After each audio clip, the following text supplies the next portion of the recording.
So, hello everybody, and welcome to this fascinating opportunity to hear from Ocean Empower teammates, Kerry Swanton and Dawn Smith, who are going to give us a little bit of an insight into their extremely brave, fascinating and worthy Atlantic crossing that they're going to undertake with Deborah and Fiona starting in December, and we are delighted at Edison to be supporting them as well. So Kerry, I'm going to pass over to you. You're going to give a little bit of an introduction, and then Dawn, I think you've got a little bit of life's experiences as you've done some rowing before, I understand. You're going to show us a little bit of a video, and then I've got some questions from some of my colleagues here at Edison who are very excited about what you're doing that I will ask you if you haven't answered them already. So Kerry, why don't I hand straight over to you? You can tell us what you're up to and why on earth are you doing this? Thank you, Fraser. Hello, everybody. My name is Kerry Swanton, and I'm a member of Team Ocean Empower with lovely Dawn here. Let me just start the presentation. So we are a group of 4 ladies. We are rowing across the Atlantic, 3,000 miles across the Atlantic Ocean, and we start on the 12th of December. So this is our team. So there's me on the left-hand side, and we have Deborah, we have Dawn, and we have Fiona. So this is Team Ocean Empower. So, as I said, we are rowing 3,000 miles across the Atlantic Ocean from La Gomera in the Canaries all the way to Antigua in the Caribbean as part of the world's toughest row race. And we are raising awareness and money for 3 mental health and wellbeing charities: the Project PT, based in Oxford, the Charlie Waller Trust, also based in Oxfordshire, Berkshire, and Phoenix Heroes, a veteran charity based in Colchester in Essex. And these 3 charities are all raising awareness for mental health and well-being. So 3 amazing, worthy charities. So we have a campaign called the Empowered Campaign, and we are trying to raise awareness of the feelings associated with mental health and well-being conditions, such as depression, anxiety, and trauma and stress-related disorders. And basically what we want everybody to do is to speak up about their feelings, and also to spark conversations, to get people to say, how are you feeling today? And if you need support, to get that support, because it's so important that if you are feeling low and have the feelings of depression, that you get that support, whether that is through a medical professional or whether that is through just talking to your friend, because sometimes that's all you need to do is talk to a friend. And we have an Empowered Wave pin. This is me here modeling it. And so that is all about speaking up, sparking conversations and getting support. And we hope that everybody will wear this one day, and actually that's what it actually represents. So it's quite important that we try and get more and more people getting more aware of what we're trying to achieve. And then we have an Empowered Faces boat, and this boat is adorned with faces, empowered faces, and these people have had a medical or a mental health condition. They have helped people who've had mental health conditions, or they've sadly passed away, and they are just people who are have been resilient, have just achieved and actually inspired other people, and that's why they're on our boat.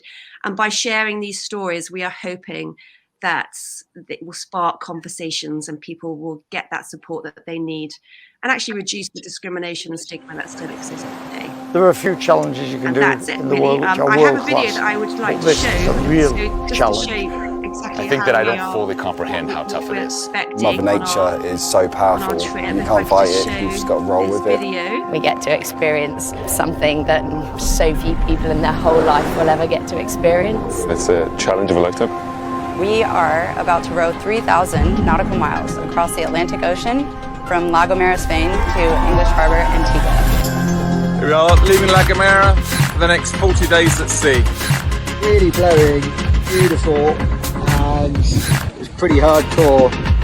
It's just calmed off a little bit. The last 48 hours have been, quite honestly, brutal. I think we all have something different. For me, it's going to be that first big wave or a capsize. That's when I think I'm going to be like, oh, this is real. Just the relentlessness of getting up to row every 2 hours, 24 hours a day for 40, 50 days. That feeling of pure joy when you feel like you're in control, but you're slightly on the edge of it, but knowing that you've done everything you possibly can to be safe, but feeling that excitement is something that I don't think we'll be able to have that in real life. People don't understand what goes into getting a rowboat across the Atlantic. You've got to look after yourself, you've got to look after the boat, you've got to eat, you've got to sleep. It's so physical, you know. There's only one way that boat's getting across the Atlantic, and that's with me rowing it.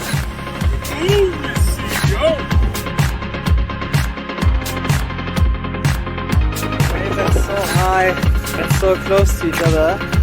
We've got the oars back in the water. We're coming to get the rest of the team. Let's go. You've got to be kidding me. I have another blue marlin chasing. You're about to go and do something that's really great. And you've all met standards to be here. But it can take everything from you. It will drain you, you'll be fatigued, you'll be sore, you will question yourself. Just do the right thing, the thing you've been told to do, the thing you've trained to do, the thing you know you should do. Even then, that won't guarantee you step off the other side. So control the controllables, be the best version you can of yourself.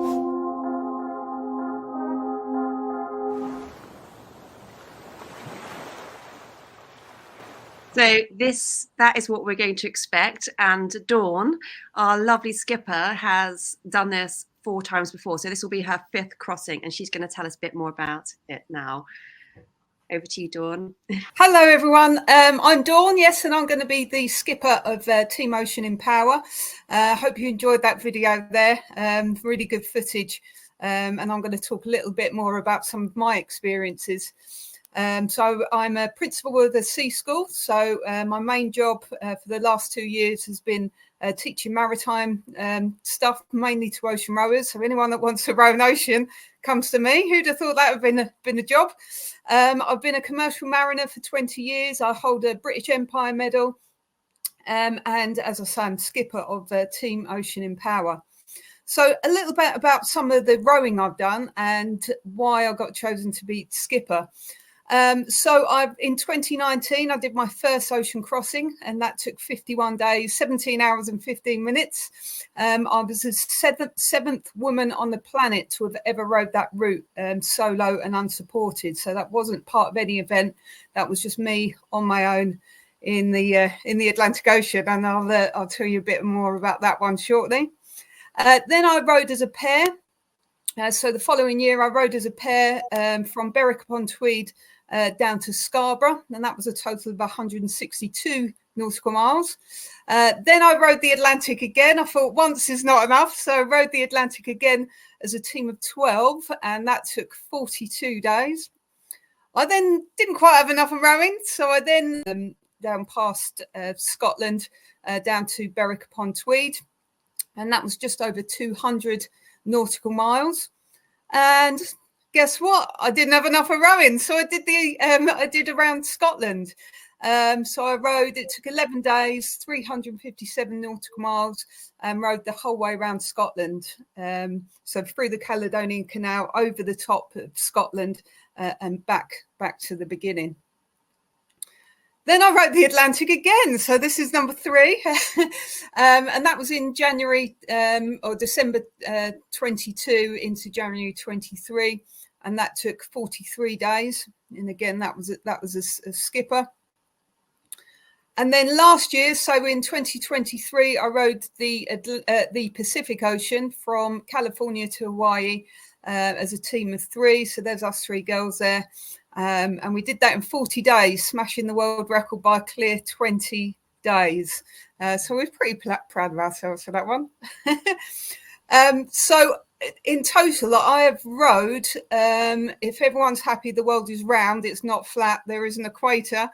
And if you add up all my expedition miles, I've been pretty much halfway around the equator, and just over 200 days at sea. So that's why they've chosen me to be skipper, because I've got a little bit of ocean rowing experience.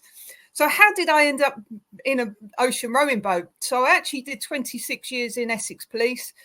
I joined in 1996, and during my career, I did undercover work. I worked on firearms, as you can see for this photo. I became a firearm instructor for 4 years as well. So I was a lead rifle instructor. I was a tactical medicine advisor for the whole of the Essex Police firearm section. But the main part of my career was the marine section. So in total, I did about 20 years on the marine section. The firearm stuff overlapped with it a bit as well. So I spent some time as a reserve whilst full-time on firearms teams. But I ended up becoming the first ever female police boat skipper, yachtmaster in the whole of the UK. I became a marine tactical advisor. Pretty much I just keep saying yes to things, and I end up in strange situations like carrying guns. And I was for the Lord Mayor's show, I've been on a sniper position and all sorts of strange things. And here is me on the police boat, the Alert 4. So that's the boat that I so I ended up in charge of the training team there. So I'm now a yachtmaster examiner, one of very few yachtmaster examiner females in the whole country, and that's not just in the police, that's for the Royal Yachting Association. So that's how I got all my maritime qualifications. And then I ended up, again, I just say yes to things. I ended up in China. There was an ocean rowing project going on out there. My job out there was just to teach navigation, first aid, seamanship, that kind of thing. And then I ended up on the rowing boat. And long story short, they did a row 300 miles down the coast of China. And I thought, I can't tell people I've trained these girls and then not do it myself. So I ended up getting myself my solo rowing boat, and off I went across the ocean. I mentioned at the start that I have a British Empire medal. So I was on the last Queen's New Year's honours list that the Queen announced before she sadly passed away, and I was awarded that for services to maritime policing and also my work in the environment as well.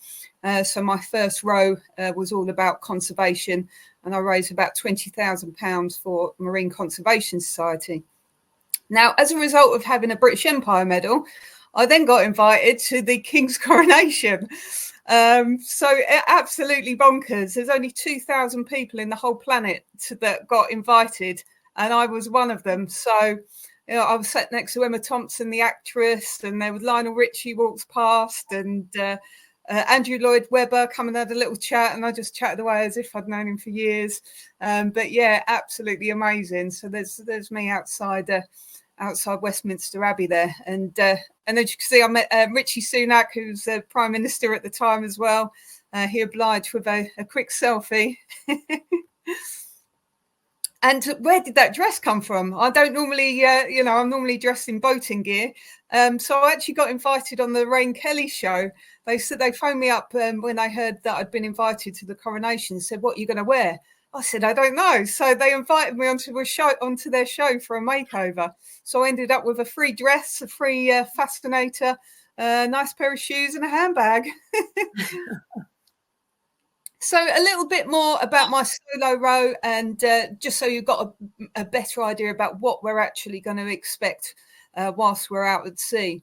So this is my solo rowing boat. As you saw from the previous picture, that Kerry showed, our boat is obviously bigger than this. Our boat's got 3 rowing stations on it, and the stern cabin, the stern of the boat has also got a cabin on it. But essentially, it's just a bigger version of this.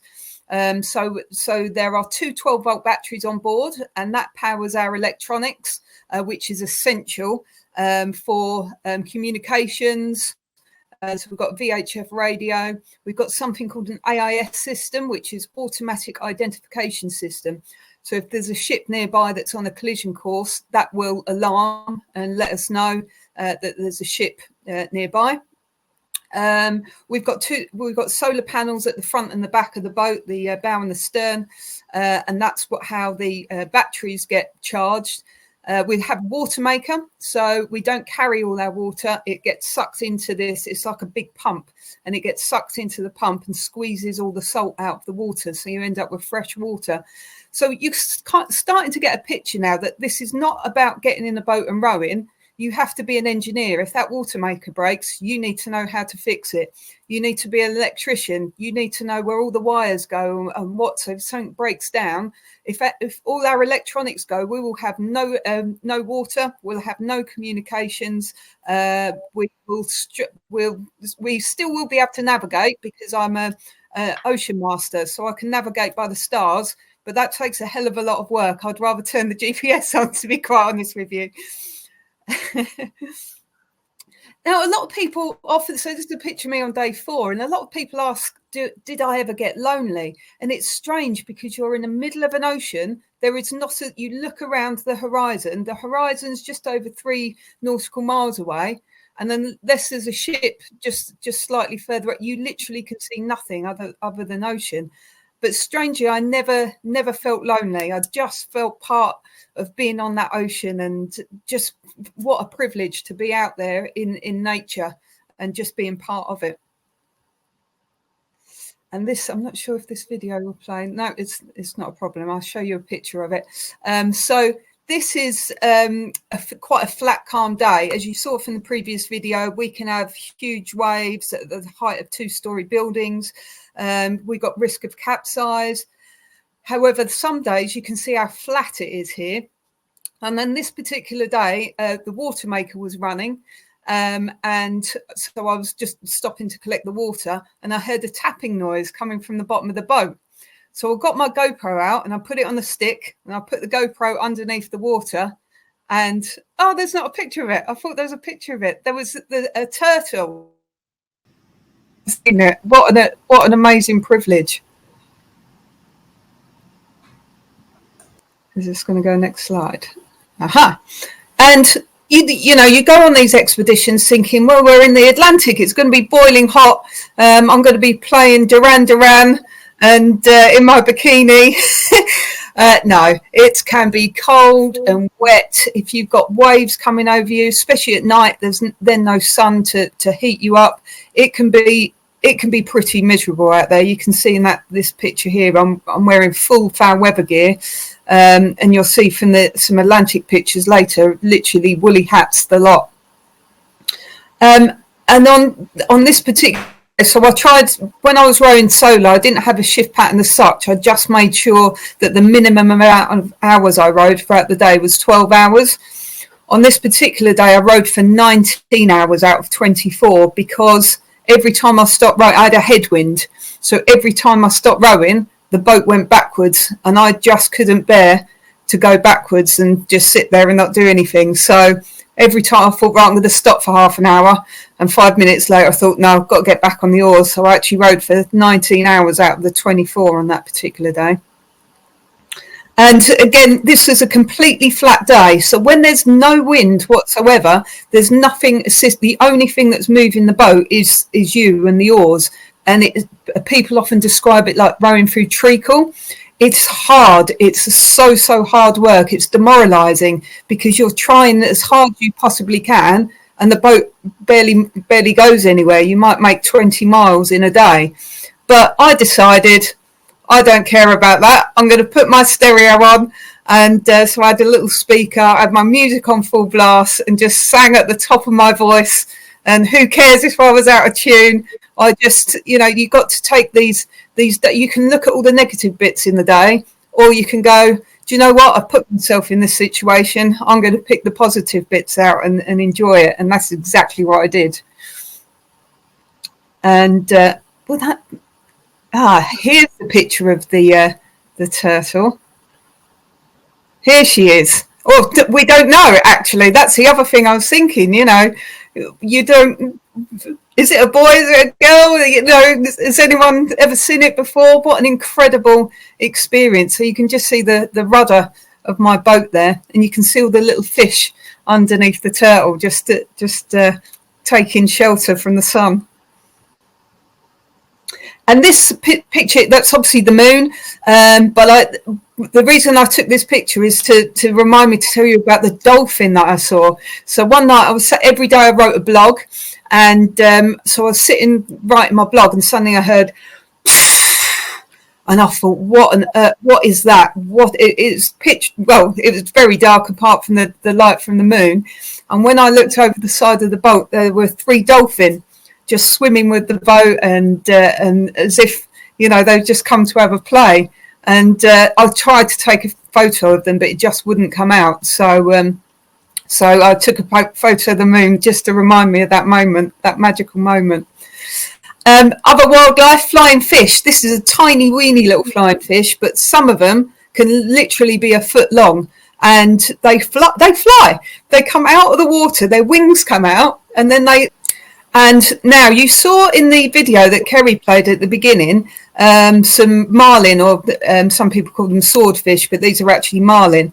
And this thing was following me. So I was on my own in a 20-foot rowing boat, and this fin popped up, and it started doing this behind the boat, because obviously you're facing backwards when you're rowing. And I thought, what on earth is that? So I got my GoPro on a stick again, put that in the water. And this is the photo that I took. Now, at the time, I'd never heard of marlin striking boats, so I was a bit wary of having this. Well, my boat's 23 foot. This thing was about 18 foot long, so it was nearly as big as the boat.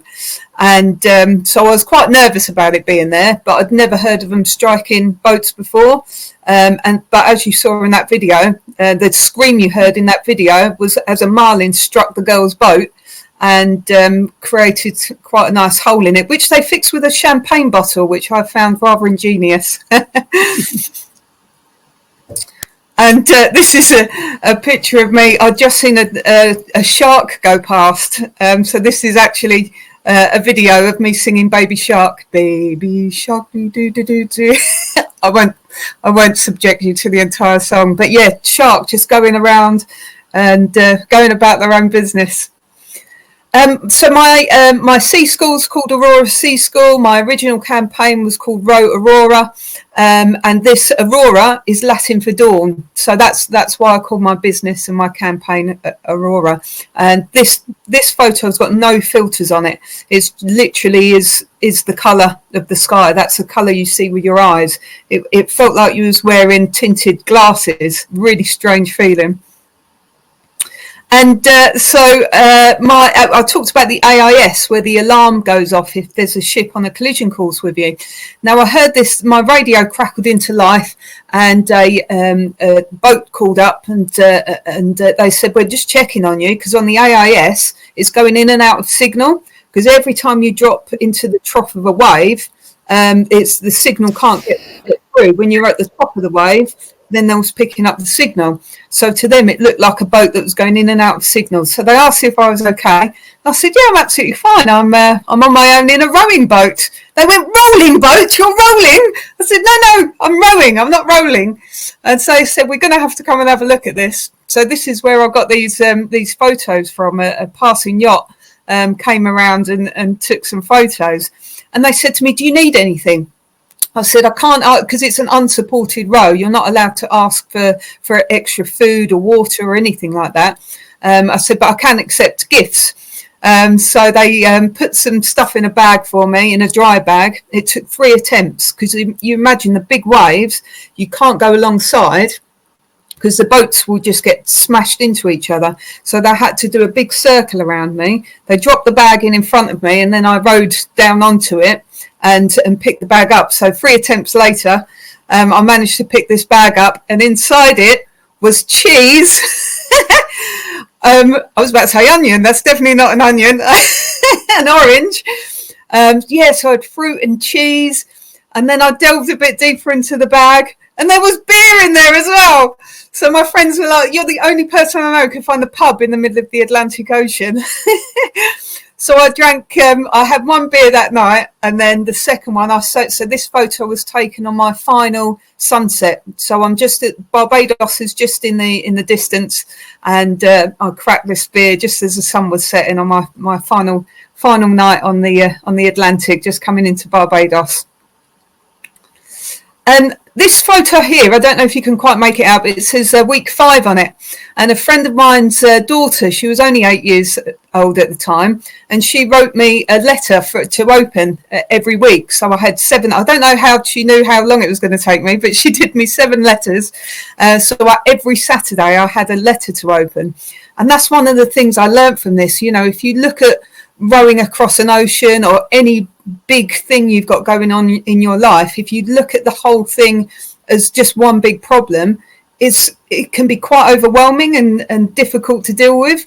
Whereas if you break everything into smaller chunks, it suddenly makes the whole process a lot easier. So by having every single Saturday, I had something to look forward to. It wasn't just this immense amount of time ahead of me. So yeah, breaking down big problems into small ones, and I told you I got cheese from that yacht. So I had this little plan. I was like, every 2 hours I'm going to have a little chunk of that cheese, and that's going to be a nice little goal to. So I've got a 2-hour goal as well as the Saturday one. So I opened this cheese, and it smelled so good. So I just ate the whole lot in one go. So that didn't work very well, but the idea was there. And it's also good to remember that your goals are your own goals as well. You know, not everyone wants to row an ocean. Not everybody will have will be able to do it because of life, because of finances. So it's important to remember that your goal is your own, and don't let people. Honestly, I rowed solo across the Atlantic Ocean, and I've had people come up to me at talks going, "Yeah, my friend's done it," and they've done an incredible thing by being able to do that. So don't let other people put your goals down. If it's a goal that's important to you, then it's important. That's your ocean. I'd love to tell you a story behind these photos. It's just me showing off, basically. I've got a great suntan, and look at the guns. I literally walked around in a vest top in the middle of winter. So it was January when I got back to the UK, and I walked around in a vest top just pointing at things to show off my muscles. And this is me arriving in Barbados. It was so overwhelming.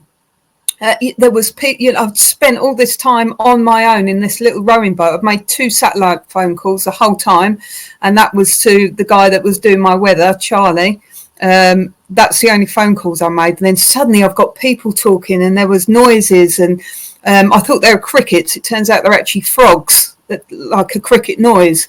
And it was so overwhelming. So again, I'm not an expert in mental health, but these are things people experience in life. So I think there's so many things that I've experienced and what we're going to experience on our up and coming crossing that actually we can use to help other people, not just force people to row oceans. That's not a good thing.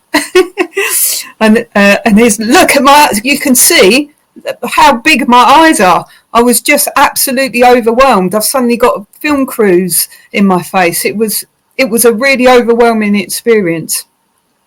However, I went home, had a couple of beers, and I went back to the apartment and came back and washed the boat the next day. And there I am, looking very pleased with myself with my marine conservation t-shirt on there.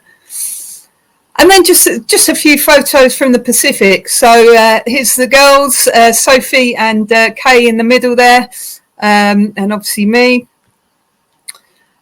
And this is all the equipment we have to. And again, this is going to be the same on our Atlantic crossing. This anchor, believe it or not, a ground anchor. Now it's 5 kilometres deep at some points in the middle of the ocean. So that's going to be pretty pointless out there. But once we get to Antigua, we may need to deploy it. So there's so much, all our food, the food just takes up pretty much all of the deck lockers. You cannot have any support, otherwise it's not counted as a unsupported row. And I think that was just them, just rubbing it in. Yay, we've got 2,800 miles left to go.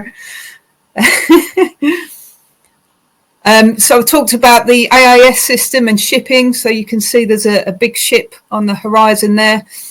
So we came across quite a few ships during our crossing, but we call them up on the radio and just ensure there's no risk of collision.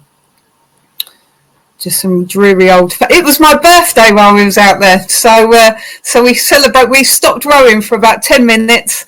We enjoyed a coffee together, and I don't know how they got it on board, but Kay brought a cake. There was an entire chocolate cake with candles and everything. So yeah, that was. So I'm hoping one of the girls actually is going to bring a Christmas cake or some mince pies, maybe. And in your body, you're doing something. We've all been training really hard, generally on the rowing machine, but obviously we get together as a crew every kind of 6 to 8 weeks to get on the boat and train. But nothing can prepare you for actually. We're going to be doing a shift pattern of 3 hours on, 3 hours off, and that's continuous for 24 hours. And crossing's going to take us maybe 40 days, something like that. And this is Sophie's hands. They're not infected. They're actually, this is just what we expect our hands are going to look like, because you're for at least 12 hours a day, you're gripping onto those oars. And this was, we called it Stephen, as in Steven Seagal. Seagull, it's not a seagull. It's a masked booby, apparently. So we had some boobies on board. And one of the things, so my solo row was all about breaking records, and I ended up missing the world record by about 72 hours. And I was absolutely devastated to start with. And so I had about a week left to go, and I realised that I was going to have to row something like 90 miles per day to beat the record, and I was absolutely devastated. However, once I'd overcome that, I suddenly realised I enjoyed it so much more, because I didn't have the pressure of worrying if people were judging me or watching me. I was just now doing it for myself. And one of the things we want to achieve from our row is friendship. We want to get off that boat and be as good, if not better, friends than what we started. It's all about life experience, and if we break a record or win something, then great, that's the icing on the cake. But what we're going out to do is to have amazing life experiences, make amazing friends, and raise awareness and money for our charities. And that was so we landed in Kauai, an island in Hawaii. So imagine you can see nothing but greys and blues for 40 days, and then suddenly you can smell the vegetation, you can see all the different colours of the island. It's another overwhelming experience. And this is us crossing the finish line. It just brings it all back to me, looking at the pictures, just remembering that amazing feeling of elation that we'd achieved what we've gone out to do. But then on the flip side, you then, well, hang on a minute, that thing I've been training for a year, 2 years, maybe 3 years is now finished. So again, it's another mental challenge that you have to deal with. And yeah, there's me, Sophie, there in the middle. This was quite funny, because when we come out, you wave flares around, and they spin the boat around it, and it's amazing. They get some great footage. Me and Sophie didn't realise Kay's flare hadn't gone off, so she was literally at the back waving a stick. So we had to refilm the whole thing, but it was fine. And we had a huge pod of dolphin that followed us in.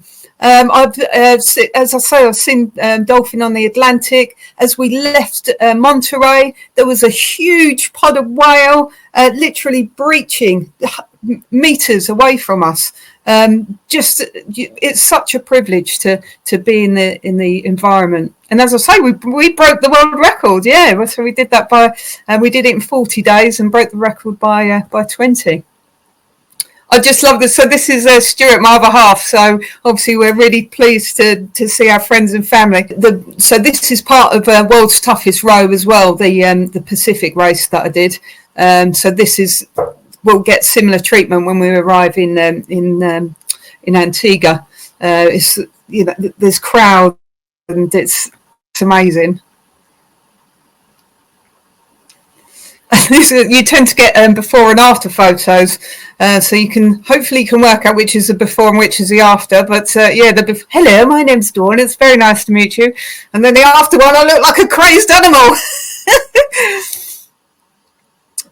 And yeah, so that's just some of my experiences to hopefully give you a better idea of what we're going to be letting ourselves in for, and why I was chosen to be the team skipper. But yeah, so this December it's all about Team Ocean in Power. Here we are. So we're going to be rowing. The race starts on the 12th of December, so we'll be travelling out to Gamera in a week or so to get all our boats set up. A journey of 3,000 miles unsupported across the ocean. And just a reminder of our charities. So they're all doing something to help with mental health, but just from different angles. So Phoenix Heroes goes directly to the veterans that need the help, that are suffering with PTSD or mental health issues. Charlie Waller are absolutely amazing. They go into schools and businesses and educate the staff there, so they know what to look out for with their pupils or employees. And the PT project is about actually, well, let's set up some projects in the community for young people to hopefully prevent mental health issues occurring in the first place. So that's what all our charities are doing. And I think Kerry's probably got the link to the fundraising page that she'll share. So how to contact us. So if you want to contact me directly, here's my website, Row Aurora. But if you obviously want to follow Team Ocean in Power as part of the race, if you go onto our website, the link to there'll be a tracker on there on the Ocean in Power website, so you'll be able to go on the tracker and follow all the boats along and pick us out and see where we are. You click on the little boat and it'll tell you how fast we're going. And so you'll be able to follow the race along. But thank you so much for having me here today. It's been really amazing to share my story with you. I've been Dawn Smith. It's very nice to see you. Over to you, Gary. That's great. Thank you, Dawn. Dawn, that's fantastic. And for those of us that haven't achieved anything near to that, it's absolutely awe-inspiring as to what you've done and again and again and again. I don't know what keeps you going, but there's a couple of questions and there were a few glitches with some of the videos, so we'll post all the videos again so everybody can see all of those. But you guys are doing this for some really, really worthy charities and a lot of the sort of mental well-being charities. Dawn, I was going to ask you, but I think you might have frozen on me there. Oh, now you've gone. Avoided the questions. Well, Kerry, maybe you can answer these. Oh, Dawn, you're back. Excellent. Sorry, you it cut out. That's great.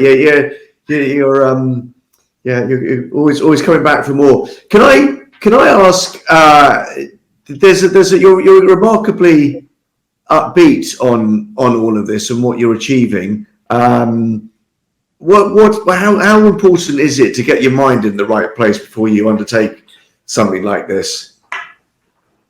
And Kerry, I might need you to step in case, just to overcome our IT. I think I think Dawn she's frozen there. In limbo. She's thinking about it. But how important for you, Kerry, is that, I mean, this is the charities you've chosen are very, very apt, but how have you got your mind ready for this?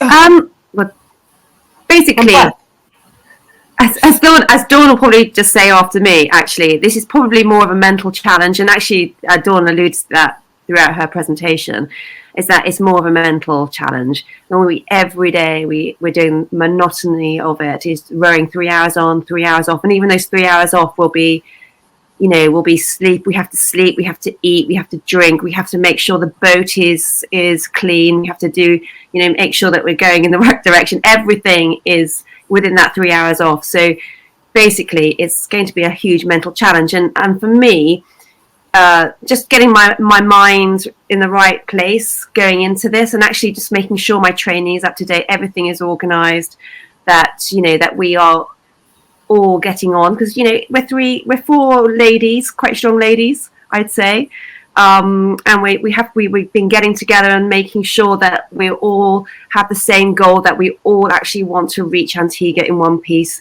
that we not one person says, oh, I need to I want to win. And then the others don't. So we all need to be aligned with our goal of actually reaching the other side. And that's when, mentally we're all on the same page. I mean, Dawn, would you agree with that?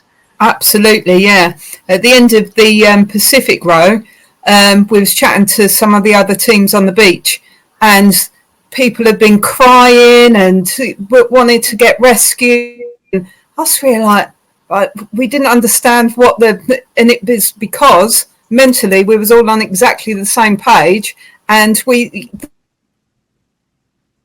times where keep going at this pace. This is ridiculous. We had headwinds and all sorts, but because other teams just took the negative bits out of the day, they had a horrible time. Whereas we took okay, this is hard work, but we're on this boat together. So I think you're absolutely right. It's your mindset and how you need to mentally cross the ocean. It's not just about being the biggest and strongest. And Dawn, you're obviously very qualified and got much more experience on the water. Are there other requirements for teams to take part in this race? Yeah, so everybody on board the boat has to have their VHF radio license, first aid at sea, a basic navigation course, and sea survival. And the sea survival is probably the most important one, because that's all about if it goes wrong, what are you going to do? You don't want to be working out your drills mid-ocean when the boat's upside down. That needs to be stuff that's off pat. So they're the mandatory courses that everybody has to do. But on top of that, everybody has to do 120 hours minimum as a team on the boat you're going to row, and you have to submit that you've done parachute anchor drills, you've done drogue drills, you've used your jet boil, which is the little cooker thing on board. I think the only thing they don't check that we've used properly is the bucket, but I don't think they'd want to see that evidence. And Kerry, you've got some targets for the fundraising. I think you were looking to raise a staggering 50,000. Where are you at the minute? Well, at the moment we're on about 37,500. So we're getting there. So that's about 75%. So we would really love to reach that £50,000 target. So if anyone listening who would like to donate to our 3 amazing charities that Dawn spoke very well about, they are so, such small charities as well, each one of them. And this money will make such a huge difference to every single one of them. So if anyone is out there who could actually help us reach that £50,000 target, please donate. And hopefully we will give you the link to our Give Wheel page. So what is it? Give Wheel? Give Wheel, yeah. Give Wheel. So it's Ocean Empower on Give Wheel. Yeah. And it's well worth just saying as well is that all the money raised for charity is only going to the charities. So absolutely. You've all funded your own parts of the expedition. Absolutely, and that's another thing. So we have paid for this ourselves. So we've paid 150,000 in all. Eventually, it will be 150,000 for us to actually do that. And this is from our own money. So everything that we have raised so far is going to our charities. It's brilliant. Well, that's amazing. I will give people a chance to just sort of reflect on everything that you've talked about. I think it's absolutely fantastic for you, your team, but also everybody else who's taking part in the race. So we wish you all sort of a very safe passage, and we will be tracking you along the way and making sure that we put a little reminder out to everybody, because there'll be plenty of opportunities to continue to give the support. But before I finish, I was going to ask. I did speak to some colleagues here at Edison and got some questions together. But also, I thought I'd go to AI and ask it for some questions. Oh, and there was one that comes back that it's sort of like it tells you a little bit about AI, is because where it collects its questions from, and it goes, how do you go to the toilet on a rowing boat? So that was you've given us a little bit of a taster of that, but that was my. I think humankind is going to be all right if that's the best that AI can come up with. That's what I normally get asked in primary schools. That's normally their first question. Where do you go to? So I'm letting you into my into my mind a little bit there. Well, listen, I do think it's absolutely brilliant. We're delighted to be supporting you in whatever way we can at Edison. My colleagues, we're all watching you and wishing you the very best. I'll make sure that we post out all the sponsorship links and your story links. I think you're going to be amazing. I'm looking forward to hearing all the stories and all the tales when you come back. And very best of luck to all of you. Thank you, Fraser. And actually, if anybody does want to follow us, Dawn said that we are going to put the tracker on our Ocean Empower website page in the next week or so. So just so you know that, just go to our page and you can see our progress from there. So everybody, please track us and see how we're getting on, because it's really exciting watching that tracker. It really is. You get hooked on it. So it gets addictive. Yeah. Yeah, it does. So thank you so much, Fraser, for having us. It's really a privilege to speak here today. So the privilege is very much ours. Thank you, and good luck. Thank you, Fraser. Thank you so much. Thank you.